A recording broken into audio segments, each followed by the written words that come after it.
UFC 38. The first time the UFC ever came to the UK. I always remember standing on the platform, holding my arms out and all the crowd just cheering the machine. When I hear the machine 2.0, not only to carry my name, but to follow in my footsteps.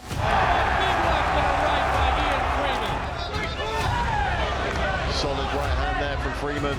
If I can get as far as what he did in MMA, I'll be over the moon. Look at Freeman. It's all over. McCarthy has stopped the fight. Well done, Ken Freeman. Man, there's only one more thing left. My name's Ian the Machine Freeman. I was the first ever British fighter in the UFC. Been a fighter for over 20 years, now retired. When I first started, MMA was hardly heard of. The UFC was brand new. I think we were only up to about UFC 20 by the time I'd heard of it. I used to train, I used to roll with my friends, and they get tired, they walk off the mat. I would ask for another sparring partner, they would walk off the mat. And then somebody said, man, you're like a machine, you never stop. And then every time I walked into the gym thereafter, they all said, here he is, here's the machine. And the name just stuck, Ian the Machine Freeman. When I fought at Cage Warriors 5, I brought along Kennedy, my daughter. I think she was about 5 or 6 at the time. And that was the first time ever Kennedy got a real taste of 1, Cage Warriors, and 2, a live fight event. I remember sitting in the audience at Cage Warriors 5 and just literally crying the whole time my dad fought. But my dad got a first round finish, and I think that was the only bit where I stopped crying once I realised he'd won. Kennedy first started off doing football. She was a football fanatic, she loved her football. Never ever thought that she was going to become a fighter. But I just wasn't enjoying it anymore. I'd had horses, I'd played cricket, I'd done literally everything you could think of.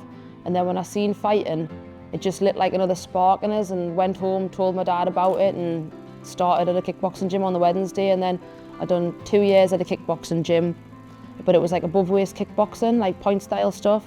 Kennedy kept getting wrong for hitting too hard. She even got disqualified once for punching somebody in the nose and making a nosebleed. So I said, look, come to the gym, we'll train you properly, we'll get you some real fights, and you can fight the way you want to fight. And that's a real fight. That's when I went to my dad's gym and started competing under him. Having an MMA fighter as a dad, well, he's very strict on MMA. Like, he was my coach, he was very strict. He never ever pushed us into doing it. If I didn't want to do it, he wasn't bothered at all. But I think when I did take the step into MMA, he was over the moon.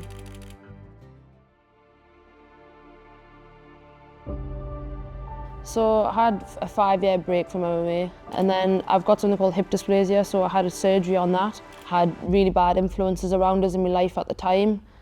So yeah, I just kind of went off that path, decided not to compete anymore until I went to UFC London with my dad. When we were there, she watched the female bout. She looked at me and she went, Dad, I could beat them. I went, I know you could definitely beat them.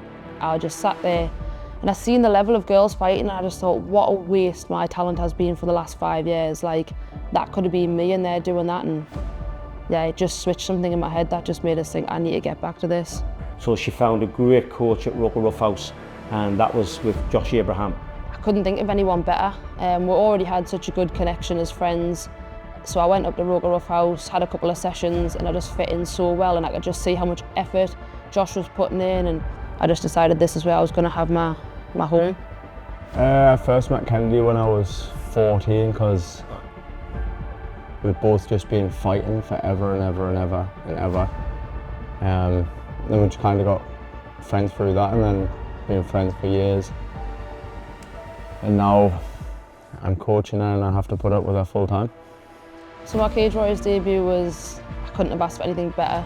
Fighting in front of a home crowd in Newcastle is like electric. Being in the Virtue Arena, obviously it was sold out, it was jam-packed. The feeling was like unbelievable. Please welcome Kennedy, the Machine 2.0 Freeman! It was when I started my amateur MMA career. A reporter called us the Machine 2.0, and it just stuck from there. It was just an unbelievable feeling being in Newcastle after 5 years out and getting like a first round knockout. I did not see that coming. Well done, Ken Freeman. Proved to myself that I definitely shouldn't have had them 5 years out because it's where I belonged. Oh wow, yeah, I was so pleased. I could have cried.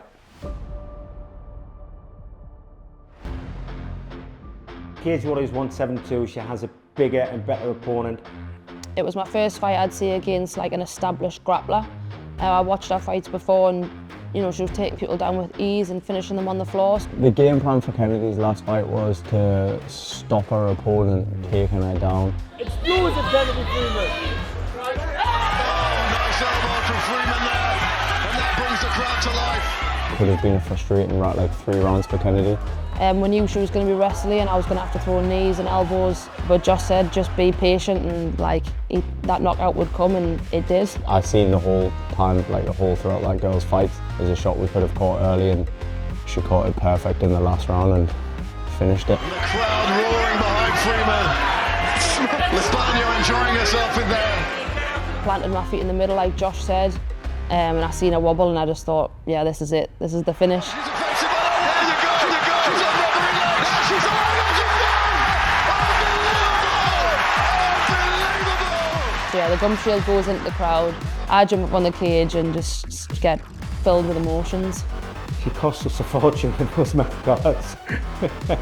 But hey, it's worth it. It's definitely worth it. Well, she said before the fight, her next goal is a Cage Warriors world title. She might be within touching distance of it after that performance. Yeah, the fight for the Cage Warriors world title is just like amazing, especially with it being in my hometown. Wow, the roof coming off the Verge Motors Arena here. I'm honoured to get the shot at the title. Like everybody knows Molly, once she won that title, her career just took off. You know, she went to the UFC, she's done amazing in the UFC. So like to think that that could potentially be me next, like out of all the girls, you know, I've gotten the title shot, I must have done something right. I mean, when I first started, you know, you had a handful of MMA fighters here in the Northeast. And it kind of shows that, you know, we are tough up here in the Northeast. You know, we're born and bred to be fighters. Sometimes we may not be the most technical fighters, but we've definitely got heart and we're always going to bring a good fight. So it's about time that we're all getting recognised for, you know, the talent that we have got. I think she's capable of finishing the fight anywhere. That's God's honest truth. So I'd like to say Kennedy gets a finish and has the perfect homecoming for that world title. Kennedy Freeman tying the exits to pipe down. Get your tickets. Newcastle, November 23rd, the Virtue Arena. Be there. Cage Warriors 181, it's going to be a special night. I'm going to bring that title home, no matter who's in front of us. In front of that Northeast crowd, the title's only going to come home with me.